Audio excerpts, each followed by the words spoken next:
লালমনিরহাটের হাতীবান্ধা উপজেলায় আগুন পোহাতে গিয়ে দগ্ধ হয়ে এক বৃদ্ধার মৃত্যু হয়েছে। আসসালামু আলাইকুম প্রিয় দর্শক, বুলেটিন বার্তা লালমনিরহাট নিউজে কিন্তু লালমনিরহাট জেলার সকল সর্বশেষ আপডেট খবর আপনাদেরকে সবার আগে জানাতে সরাসরি সংযুক্ত হই আমি মোহাম্মদ শেখ আনিসুল রহমান রাজীব আপনাদের সাথে বুলেটিন বার্তা লালমনিরহাট নিউজে। প্রিয় দর্শক, চলুন দেখে আসা যাক বুলেটিন বার্তা লালমনিরহাট নিউজের আজকের সর্বশেষ আপডেট নিউজটি। লালমনিরহাটের হাতীবান্ধা উপজেলায় আগুন পোহাতে গিয়ে দগ্ধ হয়ে এক বৃদ্ধার মৃত্যু হয়েছে। আজ বৃহস্পতিবার রাতে হাতীবান্ধা উপজেলা স্বাস্থ্য কমপ্লেক্স থেকে রংপুর মেডিকেল কলেজ হাসপাতালে নেওয়ার পথে তিনি মারা যান বলে ওই স্বাস্থ্য কমপ্লেক্সের চিকিৎসক আনারুল হক বুলেটিন বার্তা লালমনিরহাট নিউজ টিমকে জানান। নিহত ফাতেমা বেগম ৭০ উপজেলার বড়াইপাড়া গ্রামের প্রয়াত রুহুল উল্লাহ ভাটিয়ার স্ত্রী।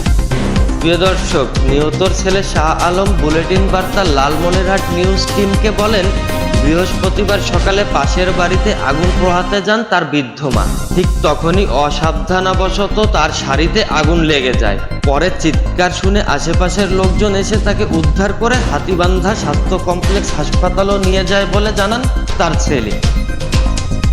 সেখান থেকে রংপুর নেওয়ার পথে তার মা মারা যান বলেও জানান শাহ আলম বুলেটিন বার্তা লালমনিরহাট নিউজ টিমকে। অন্যদিকে ফাতেমা বেগমের শরীরের ২৫% পুড়ে ছিল জানিয়ে চিকিৎসক আনারুল হক বলেন, আমাদের এখানে ওই বৃদ্ধার অবস্থার অবনতি হলে তাকে রংপুর মেডিকেল কলেজ হাসপাতালে রেফার করা হয়, কিন্তু সেখানে নেওয়ার আগেই তিনি মারা যান। হাতীবান্ধা উপজেলার টংভাঙ্গা ইউনিয়ন পরিষদের চেয়ারম্যান সেলিম হোসেন বলেন, গত কয়েকদিন ধরে লালমনিরহাটে হাড় কাঁপানো এই কনকনে শীতে বৃদ্ধ ও শিশুরা মারাত্মক সমস্যায় রয়েছে।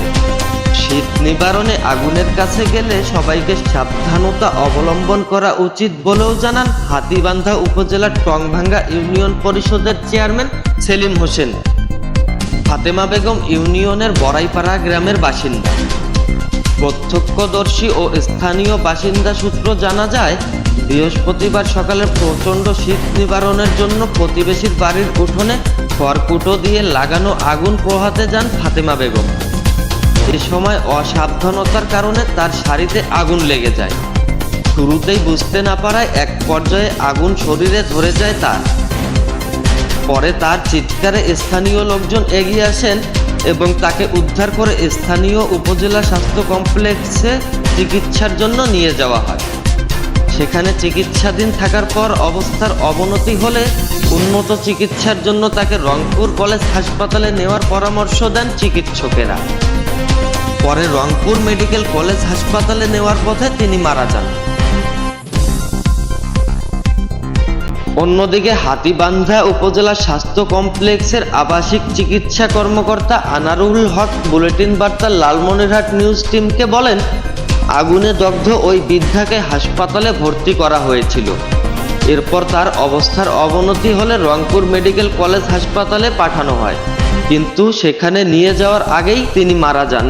প্রিয় দর্শক, বুলেটিন বার্তা লালমনিরহাট নিউজে সরাসরি সংযুক্ত হয়ে লালমনিরহাট জেলার আজকের সর্বশেষ আপডেট নিউজটি আপনাদেরকে জানিয়ে দিলাম আমি মোহাম্মদ শেখ আনিসুল রহমান রাজীব। প্রিয় দর্শক, এখনকার মতো বিদায় নিচ্ছি। আজ এ পর্যন্তই। এতক্ষণ সঙ্গে থাকার জন্য অশেষ ধন্যবাদ। প্রিয় দর্শক, বুলেটিন বার্তা লালমনিরহাট নিউজে আবারও সরাসরি সংযুক্ত হয়ে জেলার সর্বশেষ আপডেট নিউজ আপনাদেরকে সবার আগে জানাতে আবারও সংযুক্ত হব বুলেটিন বার্তা লালমনিরহাট নিউজে। ততক্ষণ পর্যন্ত ভালো থাকুন, সুস্থ থাকুন, লাইক, কমেন্ট, শেয়ার এবং ফলো দিয়ে বুলেটিন বার্তা লালমনিরহাট নিউজের সঙ্গেই সংযুক্ত থাকুন। ধন্যবাদ। আসসালামু আলাইকুম। আল্লাহ হাফেজ। শেখ মোহাম্মদ আনিসুল রহমান রাজীব, বুলেটিন বার্তা লালমনিরহাট।